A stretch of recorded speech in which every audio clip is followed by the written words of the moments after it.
Bonjour, bonsoir, merci d'être avec nous sur Télésud. Merci à vous de nous suivre également sur l'entretien du jour. Et mon invité aujourd'hui, il s'agit de monsieur Amatine Guetta. Alors, c'est un jeune styliste franco-ivoirien, créateur de mode. Il est jeune styliste d'ailleurs, puisqu'il a 28 ans. Bonjour. Bonjour Adil. Merci d'avoir accepté notre invitation. Bah, moi, je vais bien et vous-même? Ça va très bien. En pleine Alors forme. vous, c'est assez extraordinaire cette histoire, cette belle histoire qui vous arrive. Parce que vous avez 28 ans et vous avez commencé à l'âge de 10 ans. Et vous avez été piqué par le monde de la mode, je ne sais pas si on peut dire ça comme ça. C'est bien ça la mode. Mais comment, dès l'âge de 10 ans, on peut se dire, ça y est, j'ai trouvé mon métier, j'ai trouvé ce que je veux faire, j'ai trouvé ce qui m'anime, la mode? Bon, au fait, ça a commencé dans les écoles primaires. Quand je voyais que les jeunes s'habillaient bien en Nike, Adidas, je me suis dit, ah, bon, pourquoi pas créer une marque de vêtements? C'est parti comme ça, au fait. C'était une idée bête, mais c'est parti comme ça. Et des années plus tard, j'avais 17 ans, donc j'ai commencé chez mon oncle à Lille, qui avait un magasin de sport. Ouais. Et à mon retour sur Paris, il y avait la mode du streetwear. C'était l'année où il y avait Mohamed Dia de Sarcelles. Exact, oui. Et voilà, il y avait aussi Ernest Malamine Koné qui vient de Saint-Denis.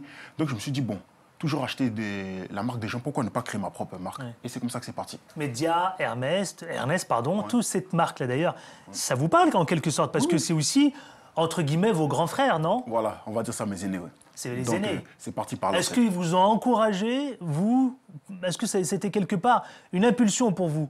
Bon, Quelque chose qui vous a encouragé à vous dire, ça y est, c'est possible, le rêve est possible, je peux le faire moi aussi. Ils m'ont plus inspiré, au fait. Ils m'ont plus inspiré. Quand je voyais Mohamed Dia, c'est-à-dire aller à la NBA, Malamine Koné habiller les joueurs de foot, je me suis dit, ah, mais il y a quelque chose à faire dedans. Il y a quelque chose à faire.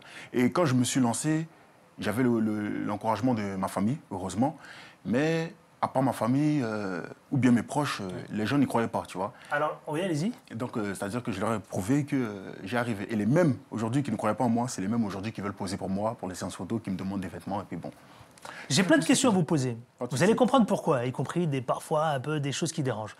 Amatine Guetta, pour mieux vous connaître, puisque vous êtes un jeune styliste, alors je le rappelle, streetwear, C'est toi, ouais. streetwear, donc créateur de mode, je vous propose tout de suite à nos amis téléspectateurs de découvrir ce que c'est que Amatine Guetta, son univers. Regardez. Sans soi, on est là, c'est pour toi, c'est pour lui, c'est pour elle, c'est pour nous, c'est pour... Fatiguez-moi ça. Tu réponds, tu descends, tu réponds. Fatiguez-moi ça. C'est fou, c'est doux, tu apprendras, tu apprendras. Fatiguez-moi ça. Sans soi, on est là, c'est pour toi, c'est pour lui, c'est pour elle, c'est pour nous, c'est pour... Bon, salut tout le monde, salut Vormix DJ, c'est moi Mathieu, créateur de la marque Sailor. Voilà, cette fois-ci je ne viens pas tout seul, je suis venu avec mon groupe. Voilà, il y a des nouvelles comme il y a un ancien aussi. Et chacun va se présenter et après je vais expliquer les projets pour 2013-2014. Moi c'est Joël, ancien de la marque Sailor. Salut, moi c'est Pamela. Je suis nouvelle représentatrice de la marque Sailor. J'espère que ça va vous plaire. Salut, moi c'est Emma. Je suis nouvelle pour représenter la marque Sailor.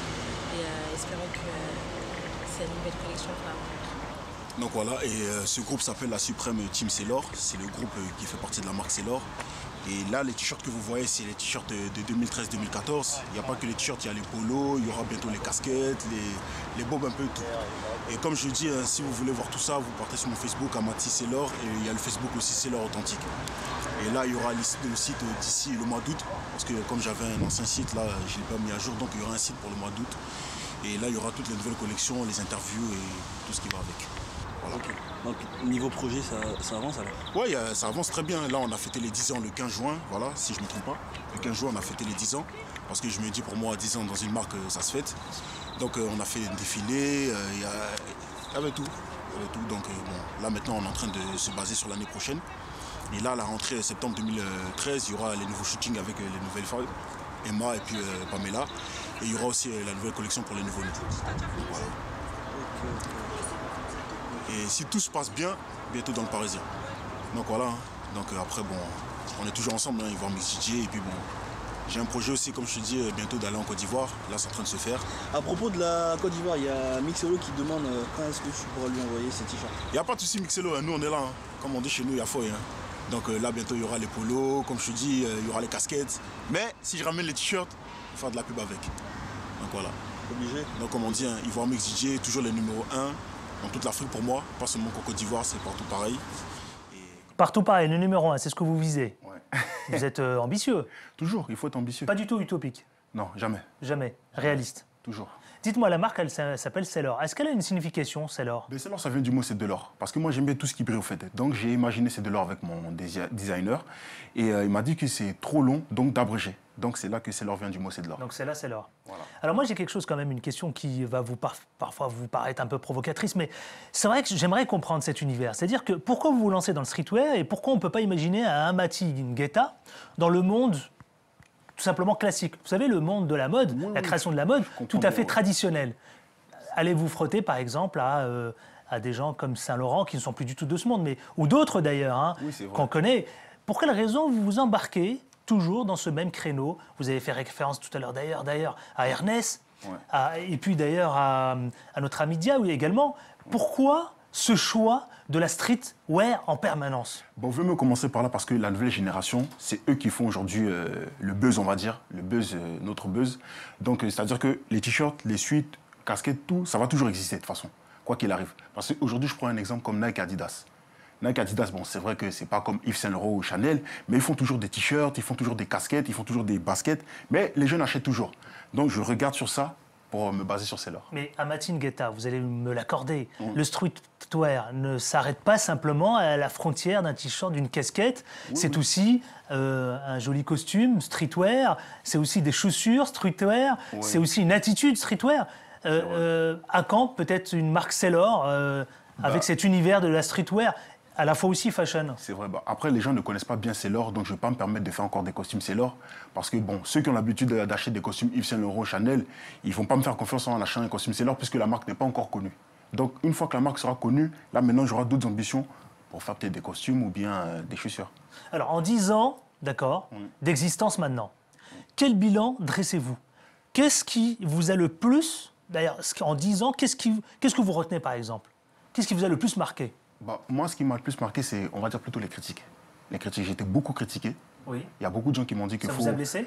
Ça m'a blessé, mais ça m'a donné le courage de continuer encore. Il y a beaucoup de gens qui m'ont dit qu'il faut laisser tomber parce que ça ne marchera pas, tu ne pourras pas atteindre le niveau comme Nike, Adidas, tout ça. Donc, c'est tout ça qui m'a motivé à être là aujourd'hui. J'ai rien à prouver aux gens, certes, mais moi, aujourd'hui, j'aime ce que je fais. Alors, vous aimez ce que vous faites? Où vous allez puiser, où vous allez chercher ce courage? Cette niaque, par exemple, vous allez la chercher où? Je regarde beaucoup ce qui se fait en ce moment. Que ce soit, c'est pas seulement que dans le streetwear, hein, je regarde beaucoup dans ce qui se fait. C'est-à-dire que ce soit, comme vous dites, Chanel ou un truc comme ça, je regarde beaucoup. Et selon ça, maintenant, j'imagine ce que je peux faire avec la marque Sailor. C'est la saison en ce moment, hein, les Fashion Week. Ouais, Fashion Week. Ouais. Vous en avez fait quelques-unes ou pas? Là, je suis parti en Belgique en ce moment, justement parce que j'ai rencontré quelqu'un qui me représente en Belgique. Donc là, la marque est vendue aussi en Belgique, à Bruxelles, dans des magasins. Et là, si tout se passe bien, on va faire des défilés de mode là-bas. Des défilés de mode là-bas. Ouais, voilà. Alors, c'est vrai que la marque Sailor que vous incarnez, on la trouve où précisément? Parce que moi, c'est vrai que j'ai beau chercher, j'ai regardé un petit peu ce que vous faites. Alors, concernant votre parcours, un grand respect, soit, mais je veux dire, il reste beaucoup à faire encore. C'est là où j'ai envie de comprendre. Pourquoi on ne vous trouve pas dans les magasins qui ont pignon sur rue, dans les galeries, ou dans les magasins streetwear? Bon, dans les magasins streetwear, j'ai cherché, mais comme ils ne connaissent pas beaucoup, donc il ne faut pas confiance. Donc j'ai fait mon site internet où on peut commander sur la marque Sailor sur le site internet. Donc c'est un achat en ligne? Voilà, en ligne. Et là, j'ai trouvé 2-3 magasins qui ont accepté de me prendre. Mais là, en ce moment, comme je suis en pleine promotion, j'attends de bien finir tout cela pour aller vendre ma marque Quand Sailor. Vous dites des magasins, c'est des magasins qui se trouvent dans quelle ville? À Châtelet, un magasin qui s'appelle Eleven. Donc le monsieur m'a dit, il a vu ce que je faisais, il a vu mon book, il a vu un peu mon parcours, il m'a dit que bon, moi je te fais confiance, mais ramène-moi tes produits et puis je vais voir ce que je peux faire avec. C'est compliqué pour vous qui êtes créateur de mode d'aller taper à la porte comme ça des différents magasins. C'est quoi cette chose à laquelle vous êtes le plus heurté? On vous dit quoi? On vous répond quoi? Non, c'est pas possible, votre marque elle n'est pas à la hauteur de ce qu'on attend. C'est quoi? Qu'est-ce qu'on vous répond? Les gens me disent que des fois, ils n'arrivent pas à vendre eux-mêmes déjà. Il y a des marques qui ont du mal à décoller, donc ils ne vont pas prendre la responsabilité de prendre une autre marque. Donc, soit ils me disent d'attendre un peu, et puis bon, moi je ne m'arrête pas qu'à ça. Hein. C'est pour ça que je suis parti en Belgique, comme j'ai fait connaissance avec une fille qui est DJ. Donc elle a accepté de me représenter en Belgique parce qu'elle connaît bien des magasins en Belgique. S'implanter en France, est-ce que finalement c'est compliqué? Très compliqué. Amati Ngueta. C'est très compliqué. Pour quelle raison? Parce qu'il y a la concurrence. Et il y a beaucoup de gens aussi qui ont des magasins, mais qui ont des marques de vêtements. Donc, ils refusent de prendre les autres marques de vêtements, en fait. Donc, soit nous, pour se faire exister, soit on a Facebook, soit on a un site Internet, ou soit on est obligé d'aller ailleurs en dehors de la France pour Vous trouvez que c'est quasi impossible? Non, c'est pas possible. C'est quoi le plus compliqué pour vous? C'est quoi le plus difficile finalement? Le plus difficile aujourd'hui, c'est de trouver des gens, des stars, on va dire, en France pour représenter la marque de vêtements. Donc maintenant, j'ai trouvé ce qu'il faut, mais en dehors de la France. Alors là, et puis là, on regarde, là, vous en avez parlé tout à l'heure dans votre teaser qu'on a découvert tout à l'heure, et vous habillez donc désormais les membres du groupe Zouk Machine. Oui, Zouk Machine, oui. Mais certains vous diront, Zouk Machine, ça y est, c'est démodé. Bah, au fait, moi j'y crois parce que la chanteuse principale prépare son album qui sortira très bientôt. Donc elle m'a contacté. Au début, j'y croyais pas trop, je voulais pas trop parce que je me dis, bon, Zouk Machine, bon, maintenant c'est démodé comme vous le dites. Mais bon, j'ai dit, je vais tenter le coup. Et puis bon, on a vu, et puis bon, ça s'est bien passé. Ils étaient en concert, ils ont porté la marque de vêtements, et puis bon. Mais je ne peux pas m'empêcher, mon cher Amathine Guetta, de penser par exemple à tout ce milieu hip-hop. Pourquoi vous vous adressez pas à eux? Bah, Puisque votre marque s'adresse un peu aux jeunes. Oui, jeunes, oui. Aux jeunes et en plus aux jeunes urbains. Ouais. Bah, le milieu hip-hop, juste les rappeurs, les propres rappeurs, eux-mêmes, ils ont leur propre marque de vêtements. Donc, ils vont refuser de porter la marque de vêtements. Par exemple, Booba, il a déjà sa marque de vêtements. Maître Gims a déjà sa marque de vêtements. Donc, c'est un peu compliqué de leur faire porter la marque de vêtements, quoi. Oui. Donc, comme je vous dis, je préfère plus me concentrer sur l'étranger qu'ici. Parce qu'ici, c'est beaucoup plus dur. Beaucoup. Alors, on a dressé un peu le bilan de ces 10 dernières années. Je vous le souhaite, encore 10 ans. Qu'est-ce que vous souhaitez? C'est quoi vos rêves? Moi, pour la mode, pour votre marque Sailor? Ouvrir des magasins un peu partout. En dehors même de la France, c'est-à-dire en Europe. C'est-à-dire en Belgique, en Suisse, en Angleterre. Donc on y travaille pour. Des petites boutiques un peu partout? Voilà, un peu partout, ouais. Et vous vous donnez combien d'années? Je vous donne 3 ou 4 ans. 3 ou 4 ans? 3 ou 4 ans. Donc voilà. C'est quoi? Ça représente quoi? C'est 2, 3, 4, 5 magasins? Une dizaine de magasins en France? On va commencer pour 1 ou 2 magasins pour voir. Et après, bon, par la suite, si ça marche, j'ai confiance, je sais que ça va marcher. Par la suite, on aura d'autres magasins. Alors c'est quoi? Vous restez sur le créneau des t-shirts et des casquettes ou vous allez élargir votre... Là, je fais les polos. Je fais des ensembles aussi. Et là, on travaille sur une collection nouveau-né, au fait. Nouveau-né? Nouveau-né qui va bien marcher, oui, oui. Pour les bébés? Ah ouais, avant décembre. Pour les nourrissons? Voilà. Pourquoi les nourrissons? C'est pas mal ça. Le nourrisson streetwear, voilà. Nouvelle génération. Nouvelle génération. On peut faire aussi les body pour bébés. Non, il y a beaucoup de choses qui marchent pour les enfants, en fait. Donc, voilà quoi. Donc, y a pas de... Finalement, est-ce que vous avez un mot à adresser à tous celles et ceux qui vous regardent, notamment les jeunes? Ne jamais lâcher, toujours être courageux. Et de toute façon, quand on fait un projet, il y a des gens qui sont contre. Ça, c'est sûr. Ils vont te dire devant, oui, c'est bien, continue, mais derrière, c'est pas ce qu'ils pensent. Donc, n'écoutez que son cœur et faire ce que toi-même tu as envie de faire. Eh ben, je souhaite longue vie à votre marque, Sailor, bien sûr, longue vie à Sailor. Encore 10 bonnes années, 20, 30, etc. Bon courage donc à Amathine Guetta, vous êtes créateur de mode, styliste franco-ivoirien, vous avez 28 ans, vous avez commencé à l'âge de 10 ans, et vous avez un site internet, vous pouvez le rappeler? www.sailor.fr. Merci à vous, Amathine Guetta. Demain, on se retrouve avec un autre invité. D'ici là, restez fidèles à Télé Sud. Portez-vous bien. Ciao, ciao.